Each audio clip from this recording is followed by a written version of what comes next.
the Lord has made. We will rejoice and be glad today. Whether in your car, in your house, the single you got a spouse, it's now time to open up your mouth and let the praise out. Femi Sachs, what are we telling them? This is a day, bro. Okay, let me hear it. This is the day, Lord, you have made. We will rejoice and be glad. Good morning, everybody. Happy Wednesday to you all. As you enter, say good morning.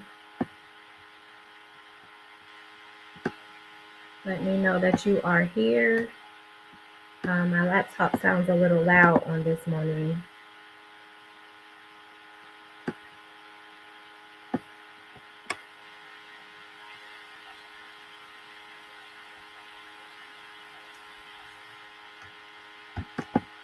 Let me know that you are here. Good morning, Tamoon.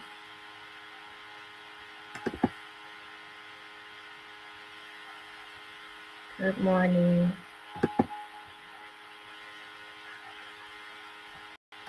Okay, so the title of this morning's devotional is God Sees Me. God Sees Me. And if somebody can type that in the chat for me. And it is a little lengthy this morning, so bear with me, y'all. I'm going to try to get through it. Good morning, Brandon. Okay, so sometimes in life, we get so caught up in our own plans and desires that we neglect God's plan for our lives. We become so focused on the coulda, shoulda, wouldas of life. Like, I could have gone to med school, or I should have fought harder for that job, or I would have been a great spouse to my ex. But those things don't matter, right? I heard a pastor say once that when there is a calling on your life and you are attached to something or someone that isn't of God, he will warn you to loose yourself. He's giving you the opportunity to remove yourself so that you don't get hurt. There is always lightning before the thunder. Warning comes before destruction. So save yourself the heartache and disappointment by being obedient to God. Because if you don't go when he tells you to, he will remove that person or that thing from you by all means necessary. So you have purpose, you have a calling, you have an assignment or assignments. And God said, my word will not return to me void, but it shall accomplish what I please, and it shall prosper in the thing for which I sent it. That comes from Isaiah 55:11. So it's time that we abandon our own plans that we have for our own lives that do not align with God's plan for our lives, right? We belong to him and he knows best. Yes, we are going to go through trials and tribulations. He never said that this journey would be easy, but we ought to have more faith in he who is the author and the finisher of our lives than we do for our own selves, because we don't know what happens next. So I want to take a look at Romans 8:28-30. I'm going to focus on 8 and 28, but I want to read to verse 30 because I will be mentioning those other two verses later on during this devotional.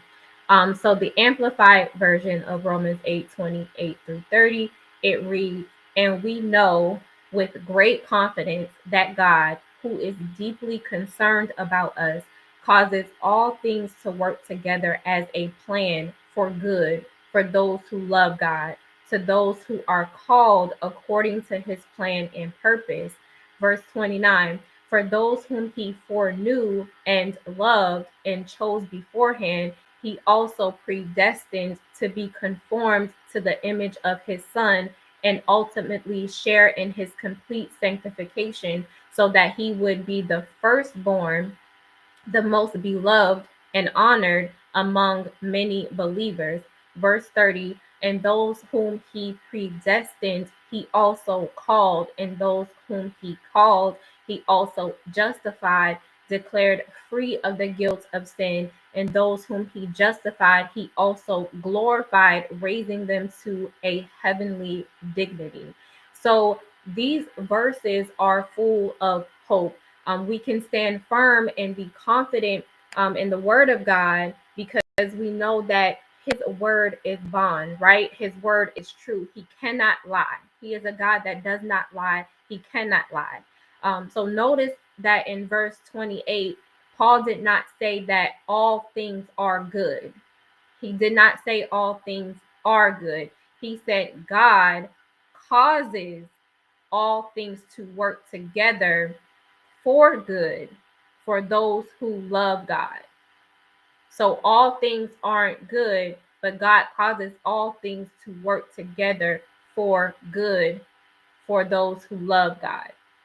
So not for everybody, but for those who love God, those who God called according to his plan and purpose, not to your own plan and purpose, but to his plan and purpose. So I was watching an interview of a woman who said God told her when she was a senior in high school who her husband was, right? He told her that Gerald, who was 2 years younger than her, was her husband, and he said, now leave him alone. But she was not obedient. She was confused as to why she needed to leave him alone when God had just revealed that this is her husband. So she stayed in the relationship with him. They dated for 9 years and then got married. But in those 9 years, they went through a lot of hell and turmoil. And their first year of marriage, they got married year 10. It was more rocky than the 9 years of them dating. And she said she was in her living room one day. She was praying, and the Holy Spirit reminded her of what God told her when she was in high school. And then he gave her the reason why she had to leave him alone. Um, this made me think of our parents, when they gave us instructions or they disciplined us and told us not to go out to that club or not to hang around certain people. We want to know why. And their response is always, don't question me, right? Just trust what I'm saying. I used to get in trouble questioning them. So we, not to say that we would get in trouble for questioning God, but a reason wasn't given to her in high school. So she just disobeyed God because he had already revealed that this is her husband. So she thought that it was okay. But she wasn't supposed to date him while God was trying to process him, right?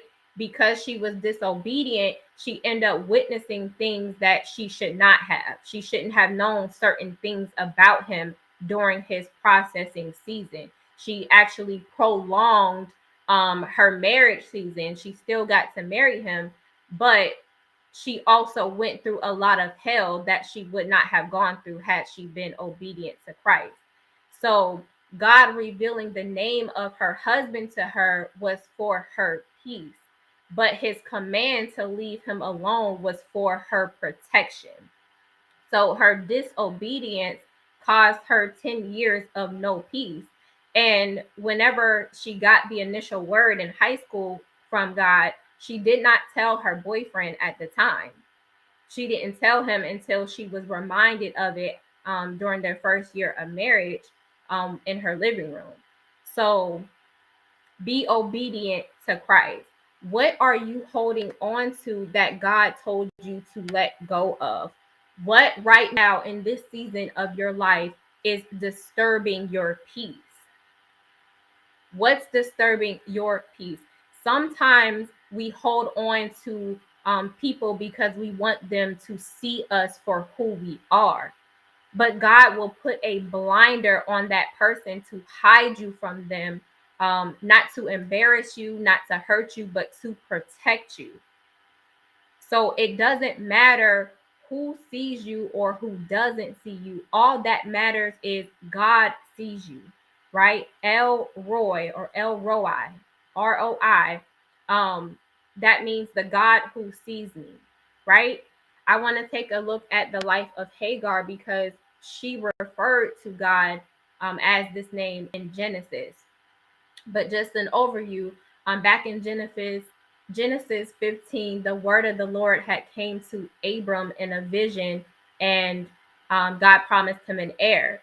And then in Genesis 16, Abram's wife, Sarai, she was barren. She hadn't been able to conceive a child. So she tells him to go sleep with her slave, Hagar, in hopes that she could build a family through her. And Abram agreed and did as his wife instructed. No hesitation. He didn't think about it. His wife gave him a free pass to cheat. Make it make sense. I don't know. Cheating, we gonna call this cheating with a purpose, right? She wanted a baby so bad that she allowed her husband to sleep with her maidservant. So I don't know a man that would turn down some free good, but he did not, right? So he went through with it. She gave her husband her slave and he slept with her and she conceived just like that. So the Bible doesn't say that this was a recurring event. It doesn't say that he slept with her on more than one occasion. In Genesis 16:4, it just simply reads, he slept with Hagar and she conceived. So let's imagine ourselves in Sarai's shoes, right? Imagine wanting something so bad and trying over and over again to have this, but you're not getting the results that you desire. So you allow someone else to take your place. You sent in a replacement or a substitute, and then that person produces the results on the first try. The very results that you have been longing for, that person gets it done on the first try, just like that. How would you feel? Maybe a little ashamed, or not woman enough because you couldn't give your husband an heir, maybe even jealous or heartbroken. How would y'all feel? I would be hurt. But again, it was my plan though. So back then, it was customary for a married woman who could not have children to give a female servant to her husband to produce an heir.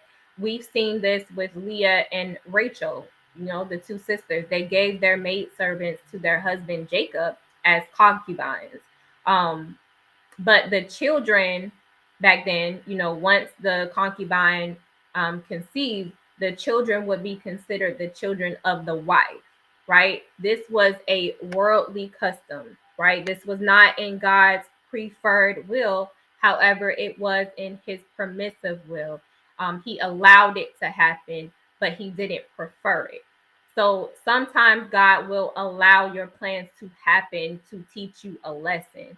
Both Abram and Sarai, they lacked faith for that specific thing, like for the baby. The heir was supposed to come through her, but she came up with this idea. God allowed it to happen. So God's promise of an heir was directed toward the two of them, not the third party that they brought in. So the wife, Sarai, took matters into her own hands, and Abram followed suit. And then this is the part that always gets me, right? Once she knew that Hagar was pregnant, she couldn't stand her. She couldn't stand her. She blamed Abram. She told him that he was responsible for the wrong that she was suffering. Then she began to mistreat Hagar, so Hagar ran away from her. Sometimes we have to, well, not sometimes, all the time, we have to take responsibility for our own actions. We can't just blame everybody else. They're following through with a plan that she conducted, and she's still not satisfied. Like, how are you mad at the other people for agreeing to your plan, for carrying out your instructions, right? That seems a little narcissistic to me. Has this ever happened to anyone? Let me know in the chat. Has this ever happened to anyone? You love someone so much and you want to see them happy, so you submit to their demand or their idea or their plan, and then you produce the results that they wanted, but then they turn on you. It's almost as if they feel like you couldn't have done it because they couldn't have. So now they're jealous that it took you to get to the results that they wanted. And then when you can't weather the storm of their mistreatment, you end up running away. When Hagar ran away, the angel of the Lord found her. He told her to go back to her mistress and submit to her, and he will increase her descendants, and they will be too numerous to count. So even though Sarai used Hagar as a substitute wife to produce an heir, and this was out of God's preferred will, the Lord still blessed her. He didn't bless her as a substitute or in place of Sarai. He blessed her and then still fulfilled his promise to Abraham and his wife later. Um, Back to Romans 8:28, and we know with great confidence that God, who is deeply concerned about us, causes all things to work together as a plan for good for those who love God, to those who are called according to his plan and purpose. So God looks at the heart, and he had a purpose for Hagar and the child that she was carrying. So then in Genesis 16:13, she said to him, you are the God who sees me. I have now seen the one who sees me. So that's where El Roy comes into play, the God who sees me. And I'm here to tell you all on this morning that God sees you. He sees every tear you shed. He sees when you're being mistreated. He sees how hard you are working. He sees how consistent that you have been. He sees how dedicated you are. He sees everything that you are going through, right? He sees you, he sees through you, and he sees beyond you. He foreknew you and loved and chose you beforehand. He also predestined you to be conformed to the image of his son. He also called you. He also justified you and declared you free of the guilt of sin. He also glorified you by raising you to a heavenly dignity, right? Remember what he said in Hebrews 13:5. I will never leave you nor forsake you. So it doesn't matter how far you are from him or what you're going through. He's never going to leave you. Even when you make your bed in hell, he is there with you. So you don't have to run from your problems because he is there with you. Running away from your problems won't solve anything, because at the end of the day, you still have to deal with you. You may even make the situation worse, right? So we have to submit to the Lord and allow him to help us. He sees what you are going through, and you have to have enough faith that he will turn it around for you for his glory, not for your own. So we have to keep the course, right? He has a bird's eye view over our lives. He sees everything that we can't. He sees everything that we can't, because he is the author and the finisher of our lives. This is why knowing the names of God can unlock doors for us. When you're longing for someone to see you, call on the God who sees you, El Roy or El Roi, however you pronounce it. He understands it, right? I would be a fool not to get to know him for exactly who he is. Some of us just look at him as Jehovah Jireh. He's more than that. He's more than a provider. He is everything you need. Hagar had to go back and finish the race so that she and her son could obtain everything God had in mind for them. So I want you all to remember on this morning that God sees you even when no one else does. You have to trust his process, not your own. Don't take matters into your own hand. Follow his steps to a T, right? Don't venture off the course trying to find an easier way, because you'll only end up making it harder on yourself, like the woman who did not let go of that man. If it's a man you need to let go of that man. If he's for you, God will send him back to you at the right time. Don't be the weapon that forms against you, trying to cause you not to prosper, right? He said, no weapon formed against you shall prosper. But stop being your own weapon that's forming against yourself. That's called self-destruction. Just follow his commands and you'll be all right. No problem is too difficult or complicated for God. You have to allow him to help you. Just be obedient, especially in this season. So I hope that this devotional blessed you all on this morning. I pray that you go out and be a blessing to someone else. Make sure that you tune in tomorrow for Thursday devotional. I believe Minister Tanoa is on tomorrow. And I hope you all have a great rest of your day. Bye, everybody.